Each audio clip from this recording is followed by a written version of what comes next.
Welcome to Two Taps and Friends. Grab your favorite drink, get comfy, and let's dive into another episode of Two Taps and Friends.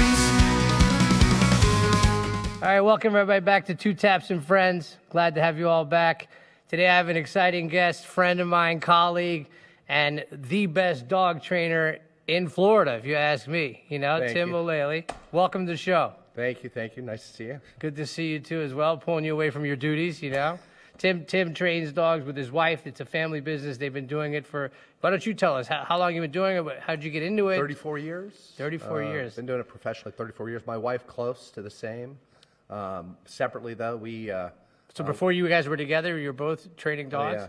Oh, wow. How'd you guys meet? We met at a dog training conference in the 90s. Very cool. We don't even remember when we met. We met so long ago. But we've known each other for years and years. And then about 12 years ago, I actually started dating. Yeah. Oh, wow. So, and you guys now, the business is together. So the business has been together for how long has the business actually been together? About 10. Awesome. And how do you guys, like, most of your business, I assume, is word of mouth? Because I don't think I've ever seen you market anywhere, really, do you? No, we don't advertise. We haven't. I've been here so long, plus a lot of our business from veterinary referral as well. Oh, right. So that and word of mouth keeps us pretty busy. Right. How did you get into dog training? Can you give me a little bit of background. How does one get into it? Because, you know, you taught me, and now I think I'm a little, no, I'm not. My wife is pretty good, but no, you know. Yeah, my father was a German Shepherd breeder, and gave me a puppy and put me in training classes when I was 12 and really got into it and started competing. And competing like the dog for the training. Yeah, in shows, conformation and obedience. So I kind of grew up in it. And then I was down here on vacation in 1990, and a friend of mine was trying to talk me into moving here. And he's like, "You could train dogs for a living here." And I'm like, "Who's going to pay me to train a dog?" Because I lived in Memphis in 1990. Nobody paid anybody to train a dog in Memphis in 1990. Right. You know, I applied, I called them up, and they found out I had experience, and they're like, "Move here, you got a job." And that's So what I wait, you did. got a job with another trainer? I got a job with another dog training company and worked my way up through the ranks. I was corporate training director of 20 trainers in 5 offices by 1994. Wow. So I was 27. Wow. And now you're all over. I mean, Yeah. you're literally doing, you've done so many people's dogs that I know of, most of the families, and businesses and crazy stuff. It's Got awesome. into a lot of canine ambassador programs for Hilton and Marriott and now Royal Caribbean. Yeah.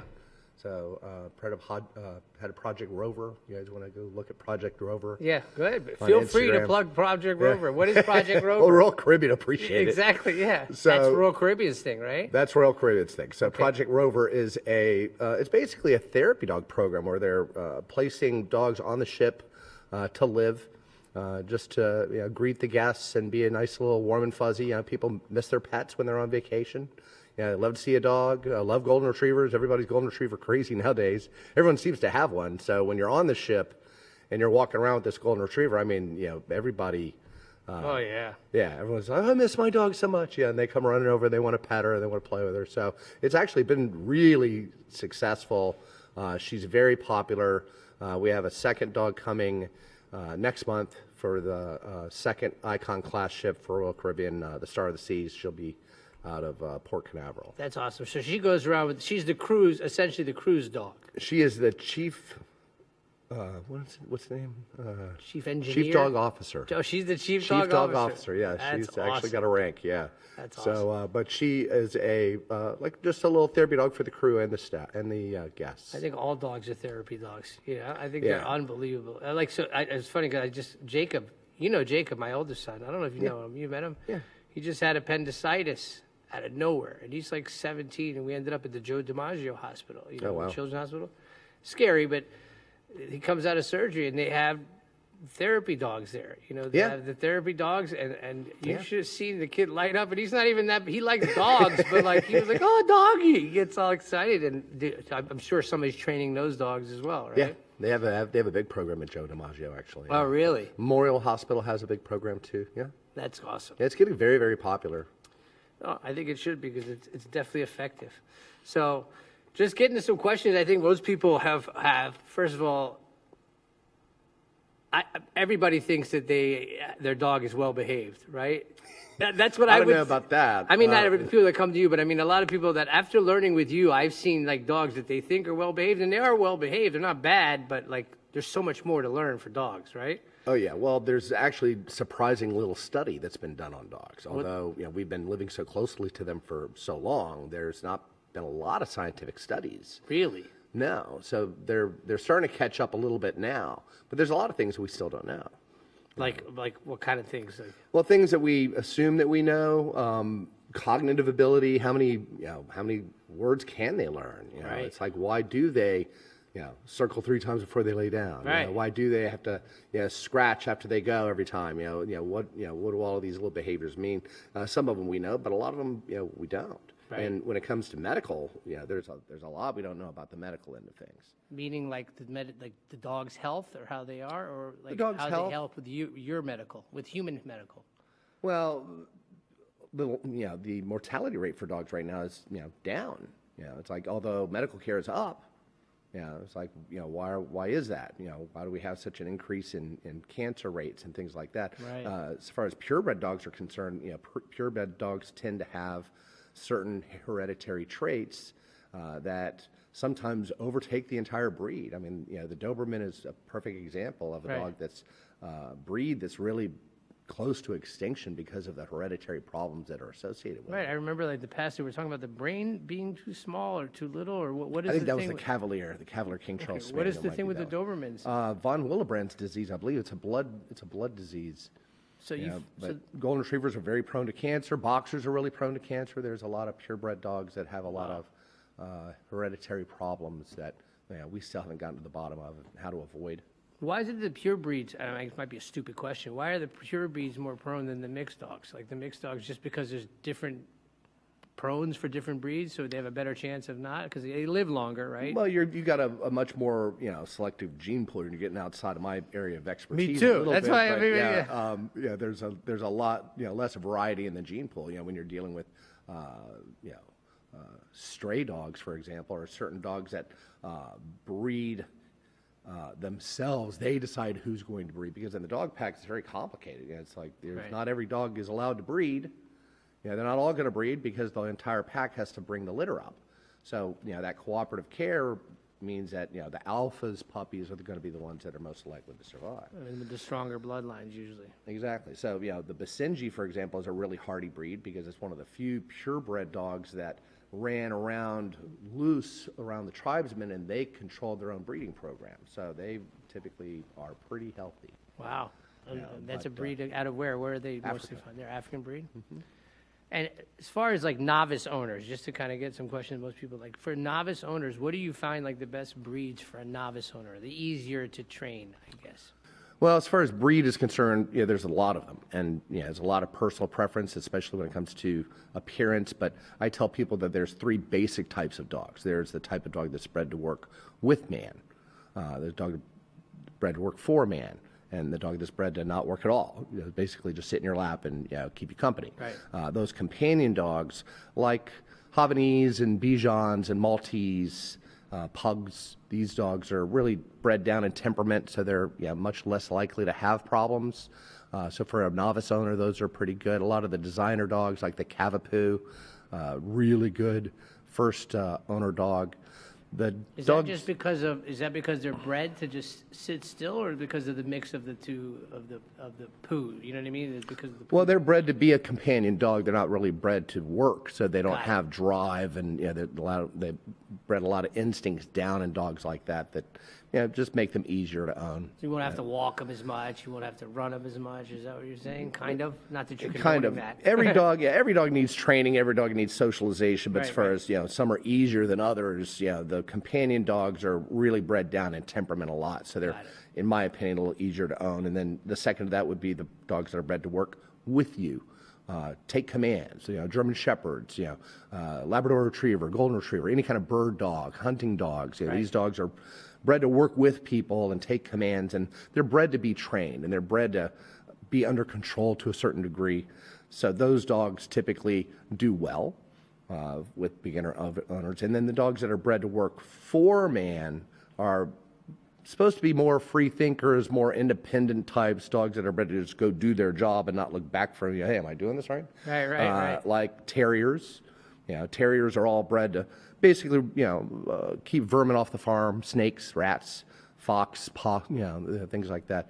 So they're kind of feisty a lot of times. Right. More exotic dogs like the Akita, bear hunter and dog fighter. Those dogs are much harder to own. Definitely not for the first-time owner. And then, other types of exotics or rare, more aloof breeds like the Basenji, the Saluki, certain scent hounds are pretty aloof. So you really have to work a lot with a relationship with those types of dogs. And, they're not warm and fuzzy like your retriever types typically are. Right. I remember, it's funny, as you're saying it, I'm thinking about, like, I've loved dogs all my life. When I was younger, though, like, my parents were not pet people. So I didn't get to have a dog. Yeah. So the minute I went out, when I got out of the house, I was like 19. I went and I bought a dog I had no business buying, and I loved the dog, but I was not good for this dog. I bought a Siberian Husky. Oh wow! In a mall. Yeah. Which is another no-no, right? Good-looking dog, though. Huh? Good-looking dog, though. But that's obviously they put like a little big wolf with blue eyes in my hands. I'm like, all right, I'm sold. Right? That's how it would be. But this dog, I was 19. I had an apartment. I was moving to Florida. Mm-hmm. I made every mistake you can. And those dogs, like, you can talk about how hard those are trained. He had so much energy. And I loved the dog to death, but he would tear my apartment up. If I left for a while, when I say tear it up, Tim, like, you have no, I mean, you do. I mean, I do have an idea. He tore cushions up. He tore the carpet up. You know how many beans are in a beanie bag? You do, don't you? There's a lot. It's a lot. It looked like a ski resort when I walked into my place. I mean, I made that mistake early. And I always said, like, they should grade the dog for the owner. Like, it should say, like, when you're buying a dog, like, it's a Husky, this is for expert level or a work level. You should, like, fit your lifestyle, right? Well, it's like a girlfriend. It's like, I mean, we pick them on looks, and it's like, figure it out later. It's just like, I don't like this dog, but it's really good looking. She's really good looking. Oh man! So is that one of the tougher breeds for you to train, the Siberian Husky? Not for me, for you, because I owned a Samoyed for many years, and I understand the breed better. I've worked with a lot of them, but they're very different, and that's one of the things that people don't realize is how dramatically different breeds can be, because the Siberian Husky is very independent. It's very driven. Supposed to cover hundreds, if not thousands, of miles. Right. It's not like it's going to give up easy. A lot of energy, but they are bred to have a relationship with humans for a long time. You develop a relationship with a Husky, you have something. That's a deeper bond, in my opinion, than the Labrador that loves everybody. Right. So a Husky can be more challenging because you do have to develop a relationship. You have to understand the breed. You can't expect the dog to just listen, because it's not bred that way. It's not bred to do that. Right, he's bred to work, right? Or bred to pull, go. I see now they put now owners are putting them on treadmills. Is that like a thing? Do you recommend that? Do you do that with the dogs? Well, if they have no other way of doing things, I mean, obviously, I'd rather see a Husky with somebody who naturally bikes or runs and who's active themselves, because an active breed needs an active handler. Right. But if you don't have that, then you have to be creative. Right. And treadmills one way. Right. And I'm just hopping from breeds because we're talking about breeds now. Sure. Like, just questions I think general public would have. I'm going to bring up the pit bull. What is the formal name for the pit bull? Well, there's the Staffordshire Bull Terrier. Right. And then, I mean, they're all very, very closely related, if not the same bloodline. But, the American Staffordshire Terrier, there's the American Pit Bull Terrier, there's little variations. But, and then you've got some other breeds that are considered pit bull types, like the Bull Terrier. It's not a pit bull, but it's still the same type of dog.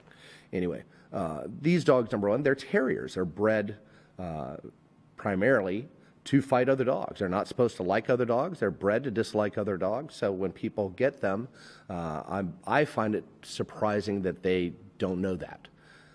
But it's something that a lot of people just don't realize, is that terriers are bred to be dog aggressive. That's their nature. But can you train it out of them? I've seen pit bulls that have no problem with other dogs. Though. Like I think training more it, socialized, meaning, or socializing them into it would be a better way of looking at it. Right. Breeding for less aggressive pit bulls, potentially, because we don't fight pit bulls anymore. Why would we breed dog aggression more into the breed instead of bringing it out of the breed? Because it's a very popular breed. Right. And nobody really likes the fact that the pit bull is aggressive to other dogs, because most people don't fight them. Some people still do, unfortunately, but other than that, people who want a big mean dog and they just have the big mean dog mentality, they get gravitated to the pit bull because of its reputation. And right. the problem with the pit bull terrier isn't in the fact that it's aggressive to people, because it's generally not, unless you teach it to be. Right. It's the quality of the bite. The problem with the pit bull is it latches on, and it's not a.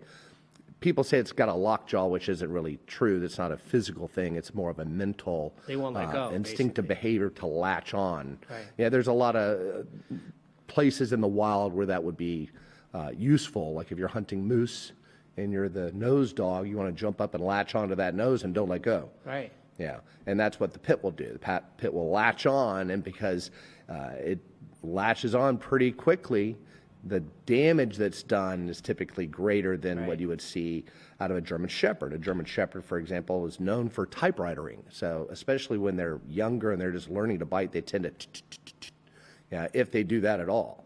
A pit, first time it bites, typically latches right on. Wow. So you get a mess. So not for the novice owner. Well, I mean, maybe not for the owner that's looking for just I wouldn't recommend it for a first dog. Right. I think that's a way of saying. There's a lot of people that have really nice pit bulls. Oh yeah, I know some I've bred pit bull therapy dogs. I mean, they can be super sweet. The socialization period for puppies ends at 12 weeks of age. That's one of my favorite topics. About that because we've talked about that with Leia, with your dog. About that a little bit. So 12 weeks is the most impressionable time for them? Exactly. So especially if you have a breed like a pit bull that you want to make sure is friendly, or any terrier, or all puppies that you want to make sure are going to grow up to be well-adjusted adults, they need good exposure prior to 12 weeks of age. And there's a little bit of a clash that goes on between the behavioral community and the medical community, especially more of your local veterinary community. Most veterinary colleges and the major organizations like the AVMA have position statements on socialization that it's critical. But a lot of veterinarians still tell you not to really socialize your dog until it's fully vaccinated. And fully vaccinated can be 16 to 20 weeks. And if you don't socialize your puppy during the imprinting period, and it comes out of the socialization period, and it can't really adapt to new things very well, especially if it's predisposed for certain types of problems, especially if it's a genetically shy or sensitive dog, you can have a lot more problems that are easily prevented by early socialization. So, for example, if I wanted a super friendly, pit bull terrier that could go to the dog park, I would probably start socializing with other dogs on leash at an early age in the neighborhood. Maybe go to a puppy class if I could find one. Continue to socialize that dog throughout the first 3 years of development. And I would do the best I could to make sure that there was no unfortunate events that occur. I tend to tell people, for example, when they go to the dog park, do the same thing that my dad did when I was a kid. We'd pull up to the park, he'd take a look around. 99% of the time we'd get out of the car, we'd go play in the park. Right. Occasionally he'd see something that he didn't like. And he was like, we're going to go get some ice cream. And we just leave. And same thing with a dog park. If you see a bad element in there, you see something that's going on, just take your dog out of there. This is not worth the risk to let some kind of traumatic event happen, because with that breeds fear, and then fear breeds aggression, and that's what we're trying to prevent. Right. But do you find that, I mean, you work wonders. I've heard, I know from personal experience with you and Teoti, but other people have said, they're still malleable. I mean, you still can fix it at a later age, or just you makes can it manage harder. it. You can manage the it. The term fix is not what we use. Right. Mostly because once you have an aggression problem, there's going to be tendencies. Those tendencies are going to be there, and that's typically a combination of genetics and exposure, environment, lack of exposure or traumatic event. The most common problem that I see with dog aggression, for example, is lack of early socialization. The second problem that I see is I got attacked by another dog and now I'm dog aggressive. Right. Sometimes it's both. Sometimes it's I didn't get a lot of socialization and I got attacked, or I got scared by another dog and now I'm afraid of other dogs and I'm aggressive too. So that happens all the time. Is there any particular breed that you find are, I mean, obviously I don't want to, like, if you have this breed, I don't want you to say, I mean, is there a top breed that you have more difficulty working with?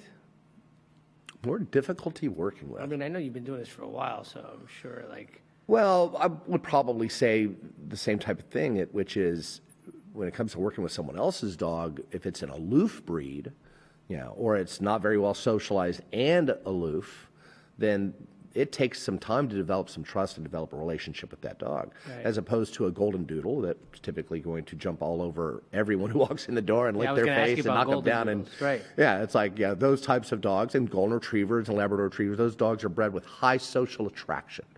That's the term.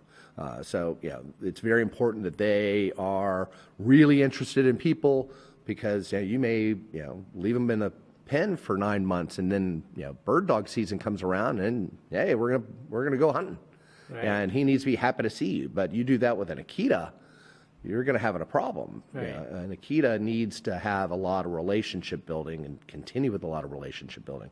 So dogs like that would probably be the biggest challenge. Right. And the Goldendoodles, would you find that that's the most popular breed now? Because I see them the most popular breed in America is, well, purebred is the French Bulldog. Oh yeah, and my brother just had a French Bulldog that passed, but I heard that they're a genetic part of my friend shit show. Right? Yeah, is that a would true be statement? I think that's the technical term. Is that that's the medical term for it? Well, if you want to throw a lot of money at the pet industry, get a Frenchie by all means. The veterinarians are going to thank you, because you're going to be in there left and right. Frenchies have a lot of, and one of my best friends is a veterinarian and a Frenchie owner. And he's just been through the mill with this dog. Number one, medically, but behaviorally as well. I mean, they're not the friendliest. They're terriers, right? Is that what they are? They are, and they get overstimulated pretty quickly. And when they get overstimulated, people think that they're just excited and being friendly, and they're not. They're actually getting kind of riled up and ready to start taking some fingers. Wow. So they can be a little bit of a handful. Plus, the odd thing is, because they look different, a lot of dogs react to them poorly. Right, they don't know what they are. My brother used to call them a bat pig. Yeah, I have a lot of clients' dogs that they'll bark at Frenchies, but they don't really bark at anything else. But they definitely. They're trying to figure out what the hell they're looking at. They're breedist against the Frenchies. Yeah, maybe they're jealous. That's maybe what it is. They're too popular. But I would say there's a ton of Goldendoodles out there. You're right. I've got 2 at my house right now. Yeah, you might have 2 soon. I'm leaving town.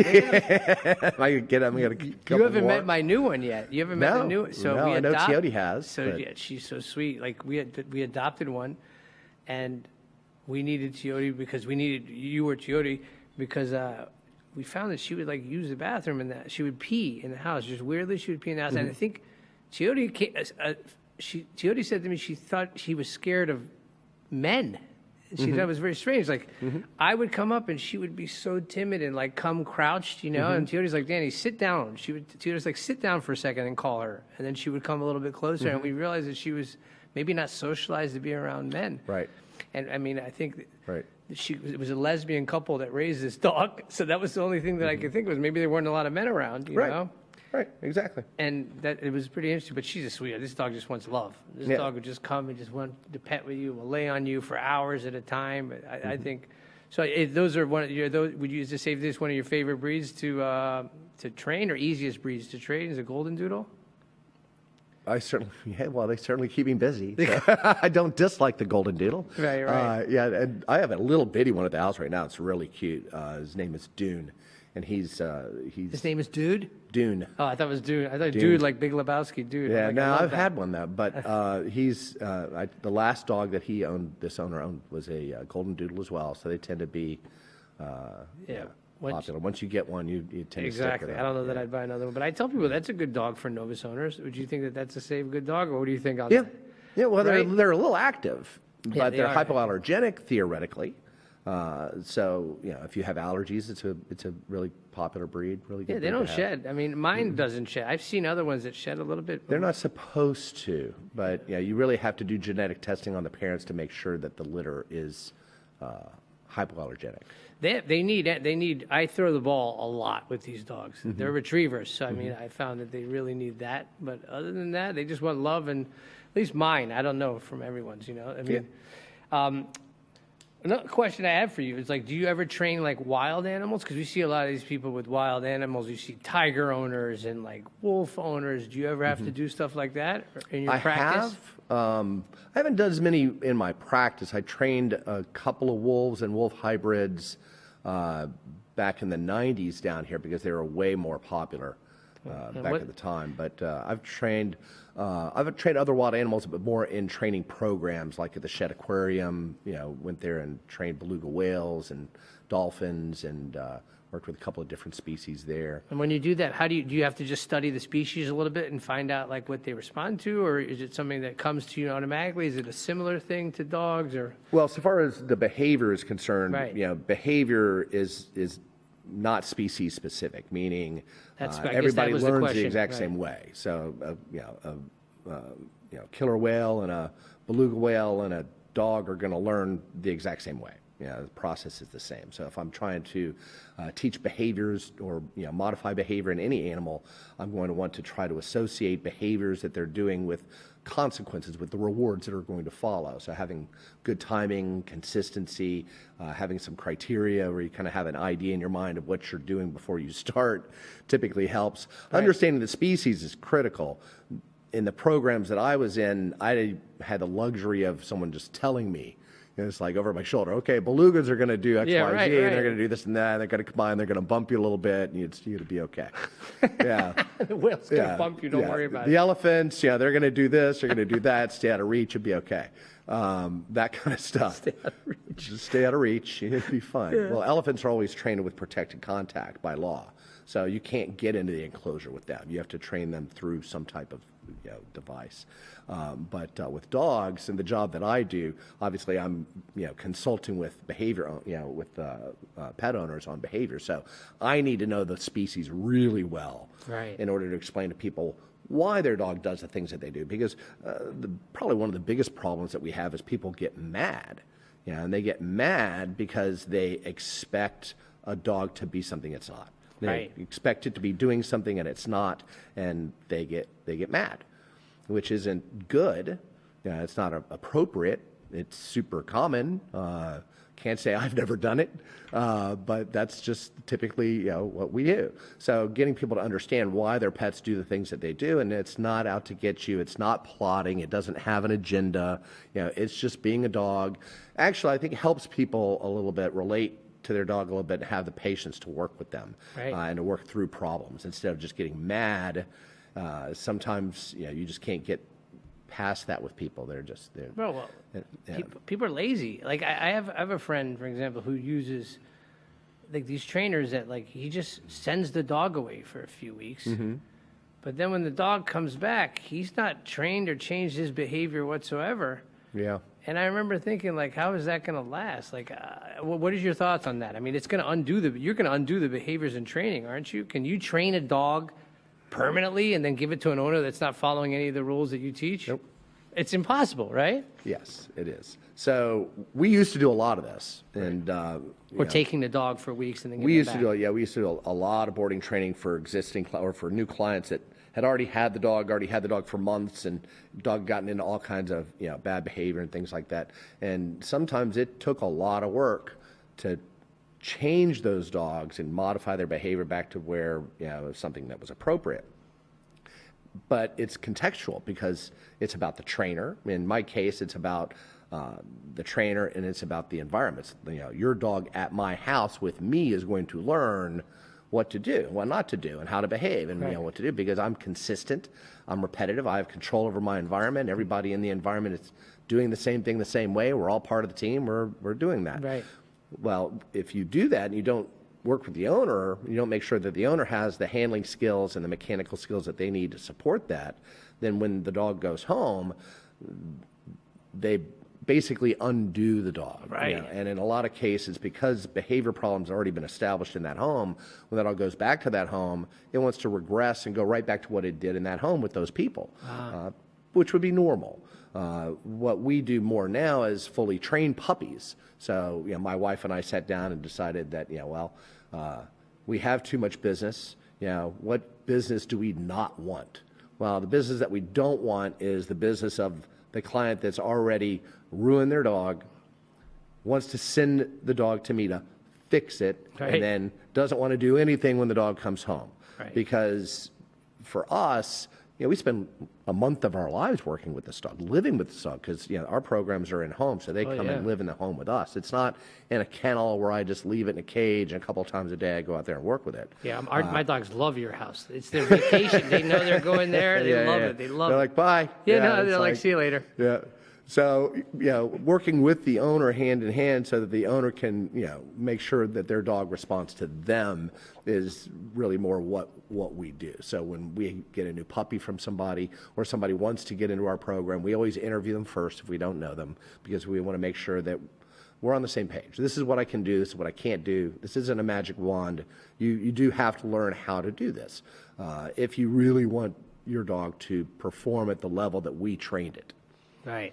That's so really it's almost the thing. it's a partnership, in other words. Absolutely. In a sense that you train the dog, you show the dog the behaviors, but you have to keep it up. I remember the first time, when I come pick up the dogs from your house, I'm so nervous because I know if I do anything wrong, Tim's Teoti's, like, what? Teoti's going to be on both of you are hilarious. I remember I came in and the Doodles, they want to jump up on you. They want to get so excited, but like, Tim and Teoti will train. You guys train the dogs to stay calm. Yes. And only when you want. Sit politely. Right. Sit politely. So I come and Leia's going. You can see their whole body's wiggling, but she's not moving because she knows, Yeah. And then I let her jump up, and you look at me, and you're like, "What are you doing?" And I felt like a scolded kid. I'm like, "I don't know what I'm doing. I'm sorry. Let's redo it. Spent a week what are you teaching doing? this dog not to Don't do this. address her if she's acting like that." So, but it's honestly it's 100% effective. It's the most important part. Yeah, is training the owner. If I have a trained owner, the dog will be fine. Right. Yeah, if you know what to do, your dog will come around, your dog will be fine. But if we train the dog, it's just like a horse. You can buy the best trained horse in the world. Yeah, you're not going to just jump on it and go riding. You're typically going to take lessons with that horse, and make sure that you know how this horse was trained, what this horse can do, and familiarize yourself. That's just part of working with an animal that's been fully trained by somebody else. There's great benefits to having your dog fully trained by somebody else, because I could train your dog to a higher level in 28 days than I could ever teach you to do. Right. And that's really the thing, is that the dog's training is escalated. So the dog's training is up here. You may be down here, but we need to catch you up. As long as we bring your mechanical skills up at the same time. But I know I have a lot of clients who sent their dogs to boarding training before they talk to us, and sometimes more than once. And it doesn't work that way. She came to me with a shock collar. That shy one, the second one? She came with a shock collar, and I couldn't even see it, because I know what your position on shock collars are, I'm not a fan. Yeah, I mean, the dog, and it was only when she barked. I noticed, she'd be scared to bark, and and then they're like, "Oh, it's a shock collar," because I guess they sent it off to this boarding place, and they've said that. So the first thing I did was dump the thing, you know what I mean? And now she feels free to talk, but what's your position on the shock collars versus any negative punishment to a dog rather than mark training, or I don't know how you call it, where you're... Well, a shock collar, is painful. Right. It's plain and simple. Anyone who tells you that it's not is just trying to soften it up. But it's uncomfortable. That's what makes it work. Is the dog doesn't like it. It doesn't want it to happen, doesn't want it to occur. So training through aversives, there's a lot of problems with it because pain induces aggression in animals. It's a simple fact that a lot of people just don't want to consider. And in a well-trained handler or a well-trained trainer's hands, a shock collar can do amazing things. But I associate them or relate to them as scalpels. I tell people shock collars like a scalpel. If I have a really good doctor and I really need to get cut open, then okay, fine. Okay. But the nurse practitioner, please don't use the scalpel on me. Right. It's like, don't do that. You can use the needle, exactly, and you've got the exactly. other tools, the other parts that you know how to do. But let's leave the scalpel to the surgeon. Right. So working with the general public and teaching the general public how to train their dog is more complicated than people might think, because you're teaching a skill set, a mechanical skill set, to a person. When you don't really have good mechanics, or you don't have good consistency, and you don't have good timing, or you are emotional about the remote, meaning it's like, I don't want to shock my dog, you're not going to be consistent. You're going to threaten. You're not going to be effective. And what ends up happening is the dog ends up getting shocked over and over and over again, where it has no way of learning how to avoid it. You have to know what you're doing with a shock collar. And that's probably the thing that bothers me the most is, the people who have them that don't know how to use them. That's the part that bothers me. Right, but do you find it more effective? Like when you're training the dog, I notice that they're looking for positive reinforcement for you, and if they're not listening to you, you don't give them the positive reinforcement, right? With owners that hit dogs, or like, what's your position on that? Same thing? Like it's just an emotional thing that's never useful? Well, same kind of thing. I'm not a fan. I'm certainly not a fan of anybody who's hitting their dog. Right, obviously. Punishment. What I mean is like, and I've never been a fan. I've never put my hands on my dogs, but when people do that, you see people that'll whack their dog if they're barking or whatever it is. Absolutely. I'll tell you that, people get frustrated and they get aggressive very quickly, with their dogs, and they've been modeled that behavior by others, a lot of times by people that they grew up with for years and years. It comes naturally to them, and it's not surprising. People get frustrated, they get mad. This is what we do. We're aggressive, but learning through punishment is not easy when people are faced with it, and they're trying to figure out how to do things simply through a process of elimination of what I'm not getting yelled at for. Right. It's a difficult way to learn, and it tends to make you stress and bottle things up and freeze and not want to do it. I don't want to make a mistake, because if I make a mistake, I'm going to get punished too. Right. So punishment has its fallout. It has its problems. It's not what everybody thinks it is. I hear a lot of people, oh, that dog ever bit me. It's like, you might think that if your dog bit you and you beat it, that it would learn not to bite you again. But I'm here to tell you that it's not true. Not going to happen. Likely to make him more likely to bite you next time. Right, that's what I was thinking. Absolutely. So there's a lot of problems with punishment. There's only 3 situations in training that I would recommend it. There's behaviors. Most behaviors require our reinforcement to exist. Most of the problems we have with dogs. My dog's jumping on me. My dog's play biting. My dog's stealing things. My dog's running from me. These are all attention-seeking behaviors. These are things that the dog learned to do to get your attention, right, and to interact with you.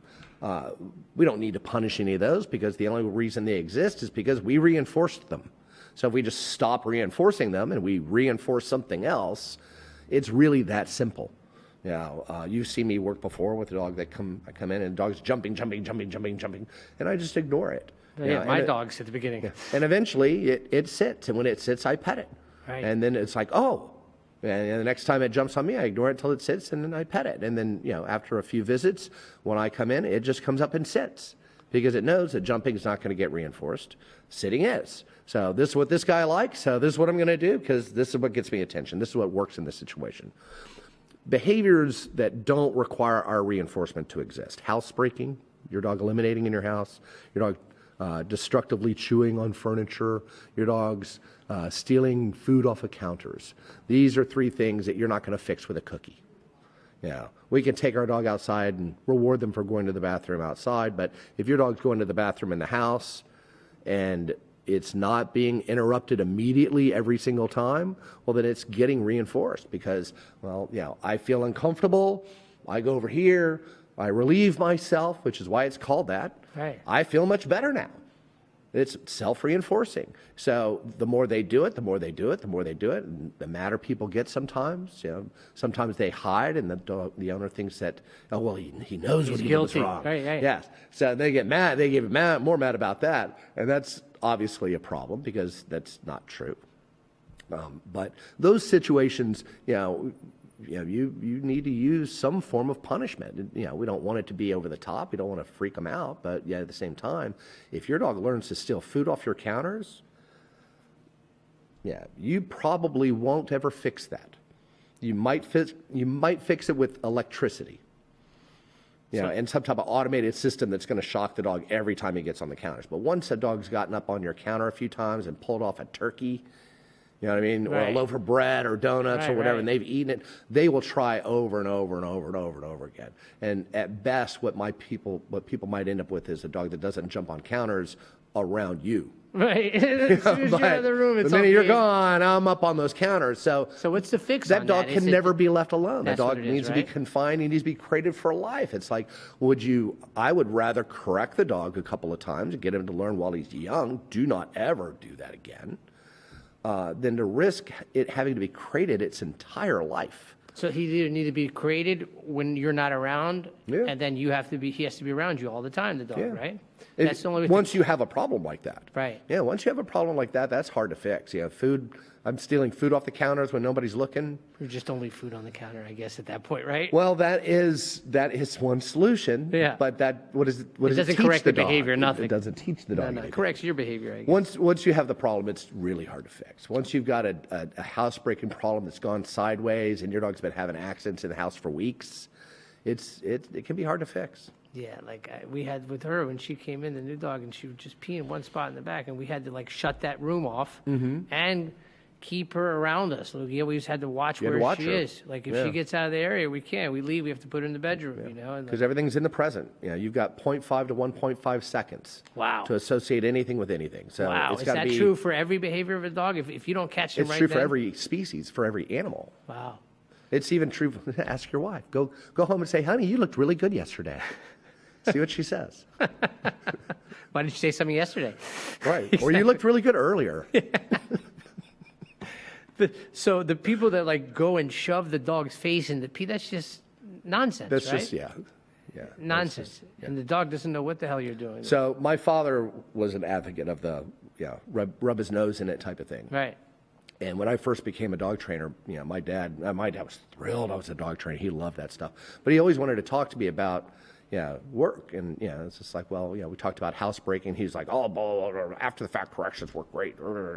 And I had to tell him, it's like, Dad, you've never had a housebroken dog. As long as I've known you my whole life, you've never had a housebroken dog. You've never had a dog that never went in the house. So right.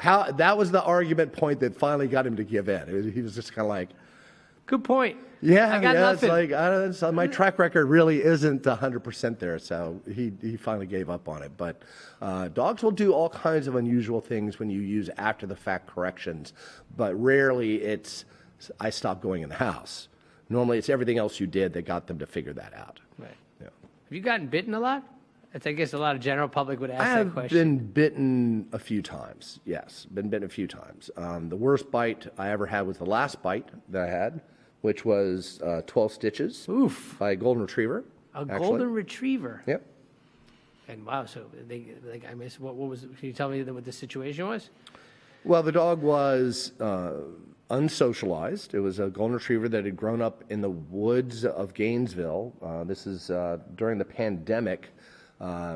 College kid was going to college in Gainesville, living out in the woods somewhere, had gotten this golden retriever puppy and raised it. Probably not a great genetic example of the golden retriever anyway, Right. but moved home with mom and dad. Mom and dad said, you need to get the dog trained.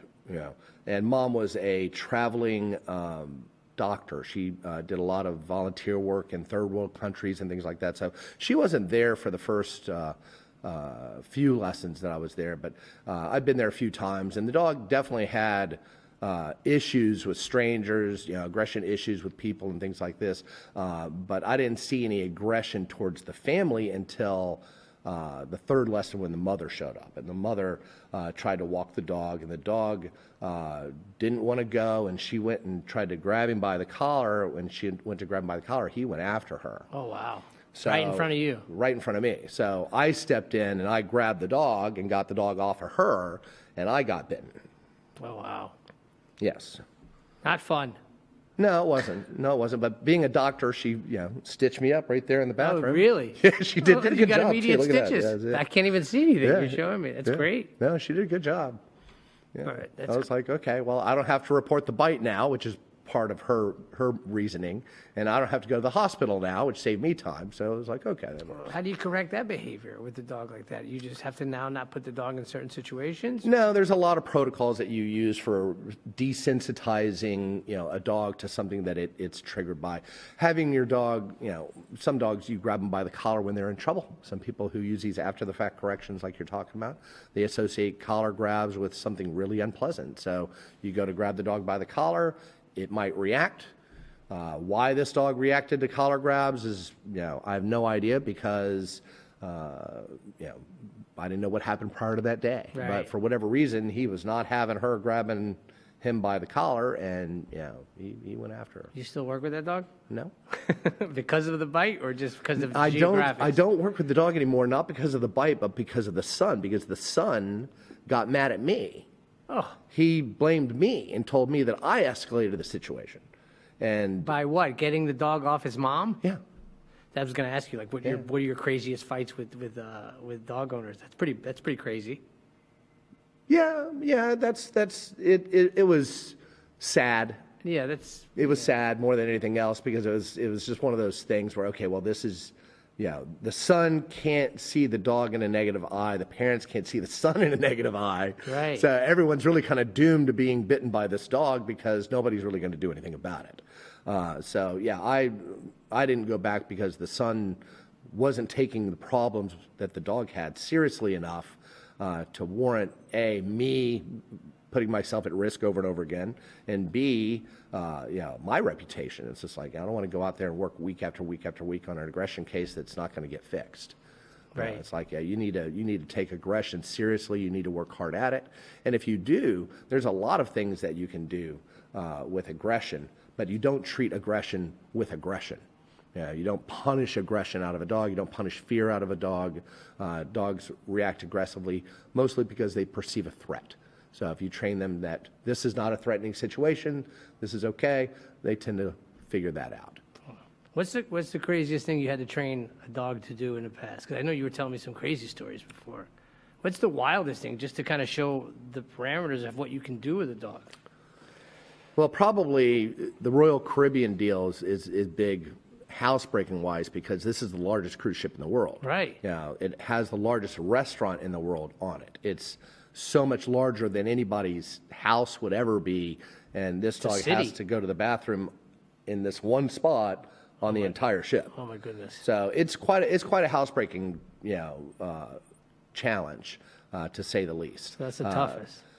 The toughest housebreaking challenge I've ever had. Yeah, I've had 10,000 square foot homes with like one wee pad for a little Yorkie for Shaquille O'Neal actually. Right. But this is what by far the worst. But the one that I told you about before, I have a client up here in Boca that I've had for years and years, and she's had several golden retrievers, and years ago she had me start teaching her golden retriever to go get a beer out of the fridge.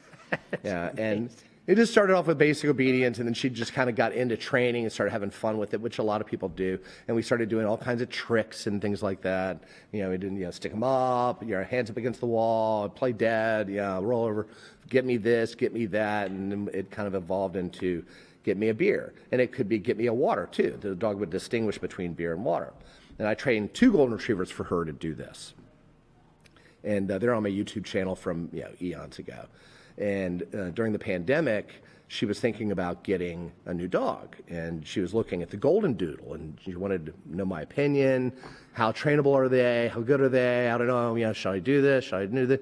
People are, always kind of worried to change breeds, Right? Because they don't know what they're getting into, and she's asking me about this breed, and I'm like, Goldendoodles are great. They're smart. I mean, if I could train a Golden Retriever to do it, I could probably train a Goldendoodle to do it, because the Goldendoodle's got poodle in it, so they're pretty bright. They're pretty trainable. They're pretty bright. I agree. And she's just the straightest face, the most serious face. She says, "Well, if he can't get me a beer out of the fridge, I don't want him." I'm like, that's where the bar is set. The bar is set right here on, can you get me a beer? So the dog opens the fridge? Opens the fridge, grabs her a beer, closes the fridge. That's incredible. I don't even think she drinks beer. I don't think she does. But she loves the party trick. She just absolutely loves it. That's great. Yeah, and the little funny training challenge that I found on this was that when I trained the last 2 Golden Retrievers, it was easier than these doodles, not because of the breed, but because the way they make cans and bottles now. They're so much thinner that the dogs are like punching holes in them. When I'm trying to teach them to retrieve. I had one pick up a beer and he punched a hole in it, got beer in his mouth, and he didn't want to touch a can again for like weeks. Or you're getting an empty beer. Yeah, no, I had to go to those Liquid Death. Oh, yeah. Those cans, and same thing. Temperature makes a big difference. So in the beginning, it's like, oh, it's cold. I don't want to touch that. And it's like, that's crazy. Gotta work your way through that. But I've trained some crazy. Trained crazy things. That's awesome. Trained a lot of chickens.